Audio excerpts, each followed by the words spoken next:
कथा हमें जोड़ना चाहती है। कथा है ही संयोग, कथा है ही योग। कथा जोड़ती है धर्म से, समाज से, रिश्तों से, अपनों से, परायों से, सबसे जोड़ देती है कथा। किसी को गैर और शत्रु नहीं बनाती कथा, सबको मित्र बना लेती है कथा। समय समय पर विधिवत ढंग से समझा रही है कथा। श्री कृष्ण का कोई शत्रु नहीं है। अब एक बात और ये समझो, श्री कृष्ण से तो शत्रुता बहुत लोग करते हैं। कंस, जरासंध, शिशुपाल इत्यादि सब वैर करते हैं, लेकिन भगवान किसी से वैर नहीं करते।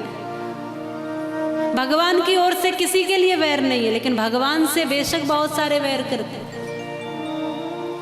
भगवान यहाँ से गए और भगवान पहुँचे हैं मथुरा नगरी, और मथुरा नगरी में पहुँच करके भगवान ने आज कुविजा को, जो 3 जगह से टेढ़ी है, उसको देख करके कहा, सुंदरी कहाँ जा रही हो? इसके हाथ में चंदन का कटोरा था।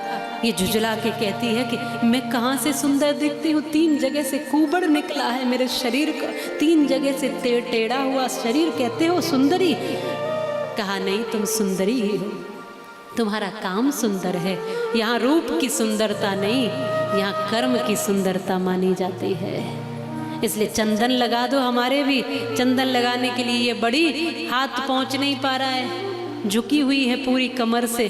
तो भगवान ने कहते हैं थोड़ा सा थोड़ी का पकड़ कर सहारा दिया, तो थोड़ा सा झटका ऊपर को दिया, तो ये एकदम सीधी हो गई, एकदम बिल्कुल सीधी और सुंदरी बन गई। ये प्रसन्न होकर भगवान को प्रणाम करती है, धन्यवाद करती है। और भगवान ये समझाते हैं कि तुम कितने भी कुरूप हो जाओ, भीतर से चाहे बाहर से, मेरी सानिध्य में आकर देखो, मैं तुम्हें सब ओर से सुंदर बना दूंगा। यहाँ से भगवान आगे बढ़े। धोबी मिला जिसने कंस और तमाम मंत्रियों के उनके राजसी वस्त्र उठा रखे थे, चमकदार हीरे मोती जड़ित। कहा कि भैया 1-2 वस्त्र दे दो। ये झुझला के कहता है, कभी ऐसे वस्त्र देखे भी हैं? गांव के गवारिया कहीं के गाय चराने वाले ऐसे राजसी वस्त्र कभी देखे भी हैं? इन्होंने कहा कि देखे नहीं है। अब देख भी लेंगे, पहन भी लेंगे, इसीलिए तो मांग रहे। और अब शब्द कहने लगा, महाराज की बराबरी करना चाहते हो? उनके वस्त्रों को प्राप्त करके अपनी हालत तो देखो। अपशब्द पर अपशब्द। भगवान ने थोड़ी देर सुना, फिर एक प्रहार किया, उसको समाप्त करके ग्वाल वालों से कहा कि राजी राजी से तो ये दे नहीं रहा था, अब सब ले लो। समाप्त हो गया। अब सारे वस्त्र बटोर करके पहुंचे दर्जी के साथ, क्योंकि वस्त्र इतने बड़े बड़े और भगवान ऐसे छोटे छोटे, सखा उनके इतने छोटे छोटे, ये वस्त्र हैं बड़े बड़े। तो जो दर्जी था उसने छोटे छोटे वस्त्र इनके नाप के बना दिए और इनको पहना दिया, सुंदर बना दिया।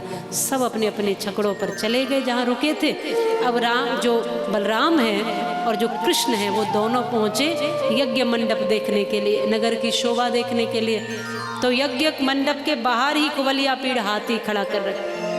भगवान ने इसको समाप्त किया और दोनों कृष्ण बलदाऊ जी ने एक एक दांत उखाड़ करके हाथी का अपने कंधे पर रखा, सभा में प्रवेश कर गए। जैसे ही कंस ने देखा, एकदम भयभीत होकर कहा, मारो चाड़ूर मुष्टिक सभी कहाँ गए? पकड़ लो कृष्ण को, बलराम, इन दोनों भाइयों को और मार डालो। इस भरी सभा में मल्लयुद्ध करके इनको बिल्कुल समाप्त कर दिया जाए, मेरा आदेश है। सभा में हाहाकार हो गई कि ये तो नीति नहीं है, अधर्म है। मल्लयुद्ध बराबरी वालों में होता है, तुम्हारे ऐसे ऐसे पहलवानों से ऐसे बालकों को लड़वा रहे हो। कंस ने कहा, मैं राजा हूं, यहाँ मेरी चलती है, मार डालो पकड़ करके इनको। भगवान ने कहा ठीक है, आ जाओ।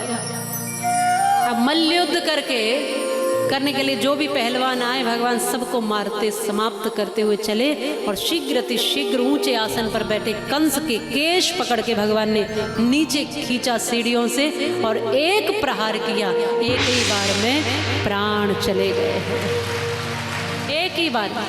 बोलिए कृष्ण कन्हैया लाल की, दाऊ बाबा की। एक ही बार में समाप्त करा और जीवन लीला समाप्त हो गई। वसुदेव देवकी को भगवान ने जेल से निकाला, जो कंस के पिता है। उग्रसेन जी महाराज, उनको जेल से निकाला, गद्दी दी, मथुरा की राज्य गद्दी पर इनको सुशोभित किया, सबका कल्याण किया। और अब भगवान ने ये बता दिया, कोई कितना भी अहंकारी हो, अगर ये सोचता हो कितनी भी अकड़ में कि मैं सदैव रहूँगा, तो सदैव रहने वाला नहीं है। ये श्वास सदैव नहीं चलेंगी, कोई भरोसा इन श्वासों का नहीं है। एक न एक दिन सबको जाना ही है, विदा होना ही है। कितने भी सुंदर सुंदर घर बनाओ, बनाना बुरी बात नहीं है, बनाओ, पर एक बात ध्यान रखना, आखिरी घर तो शमशान ही होगा।